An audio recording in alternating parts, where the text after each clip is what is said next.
Il a été question au cours du comité départemental de développement d'harmoniser avec l'ensemble des acteurs de l'éducation sur les dispositions nécessaires à prendre pour un bon déroulement des différents examens scolaires de fin d'année dans le département de Goudomp, dans un contexte où la saison des pluies pointe son nez à l'horizon dans cette partie de l'extrême sud de la région de Sédhiou, a fait constater le chef de l'exécutif départemental de Goudomp. Dès à présent, je pense que les dispositions à notre niveau ont été bien prises en compte.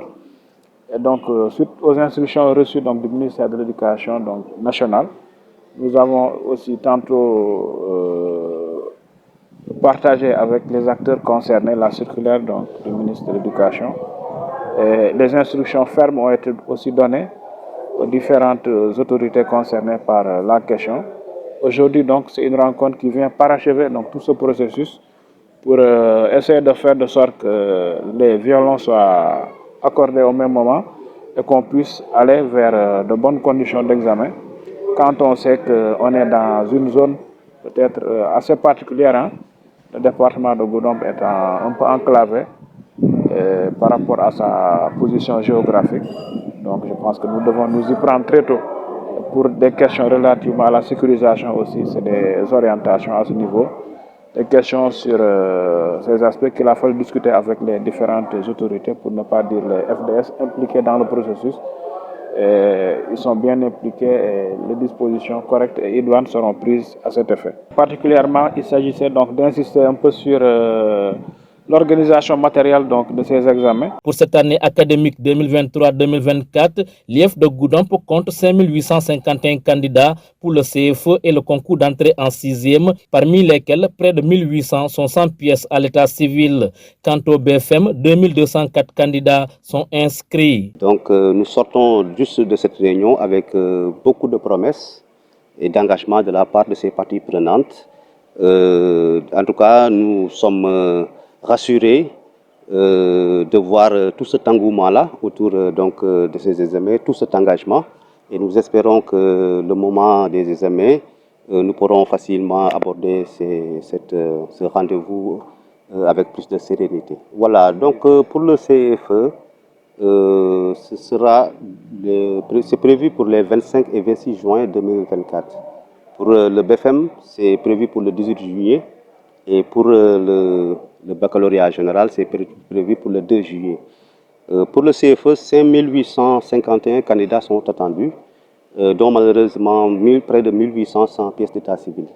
Bon, mais cela n'est pas un problème majeur pour cette année-ci, parce que cela ne va pas empêcher, en tout cas ces candidats-là, de se présenter à l'examen du CFE. Et le Premier ministre aussi a donné des instructions fermes pour la régularisation de tous les élèves qui sont en situation qui n'ont pas justement ces pièces d'état civil. Pour le BFM, nous sommes à 2204 candidats répartis en 27 centres. Je rappelle que pour le CFE, c'est 52 centres. Pour le BFM, ils seront répartis dans 27 centres, dont 14 principaux et 13 secondaires. Pour là-bas, il y a moins de candidats sans pièce d'état civil. On nous a signalé au maximum 3 candidats. Et pour le baccalauréat qui est prévu pour le 2 juillet, on a 8 centres, dont 6 principaux et 2 secondaires. Vu le nombre important de candidats qui sont autorisés à faire le CFE et l'entrée en 6e, ainsi que le BFM sans extrait de naissance, le patron de l'éducation de Goudomp prône pour une approche multisectorielle pour pallier à ce problème. Oui, parce que cela ressemble au mythe de Sisyphe, qui fait rouler chaque année le rocher et l'assablement, parce que chaque année, c'est les mêmes problèmes liés à l'état civil. Et malgré tous les efforts consentis par l'État et ses partenaires techniques et financiers, malheureusement, on constate qu'il y a encore des candidats sans pièce d'état civil. Nous espérons vraiment que, avec une approche multisectorielle, avec les agents de la santé, les agents de l'éducation, les officiers d'état civil et les personnels de la justice, on pourra vraiment régler ce problème-là définitivement, parce que vraiment c'est un droit fondamental pour les enfants. Rendre les centres d'examen propres avant l'arrivée des candidats, mettre les examinateurs et les correcteurs dans de bonnes conditions d'accueil et d'hébergement sont entre autres les fortes recommandations de la dite rencontre formulée à l'endroit des parents d'élèves et des collectivités territoriales.